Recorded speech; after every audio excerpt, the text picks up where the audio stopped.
சென்னையில் நடந்த ஒரு ஸ்கேம் இது வந்து எனக்கு ரொம்ப ஒரு மாதிரி அஃபெக்ட் ஆயிருக்குது, இந்த ஸ்கேம் வந்து நடக்காமல் இருந்திருக்கலாம் அப்படின்னா ஏதாவது ஒரு ஸ்கேம் உங்களுக்கு? சென்னையிலயா? சென்னையில் இதோ இந்த ஐபிஎல் டிக்கெட் விற்கிறானுங்க பாருங்க, ஐயோ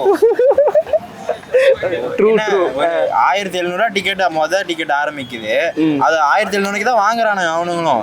அது 1700 டிக்கெட் 6000 ரூபாய் 7000 ரூபாய் விற்கிறானுங்க, 12,000 13,000 அப்படிலாம் விற்கிறானுங்க. அது ஸ்கேம் இல்ல, அது நம்பர் 1 குற்றம், அது ஸ்கேம் கூட கிடையாது.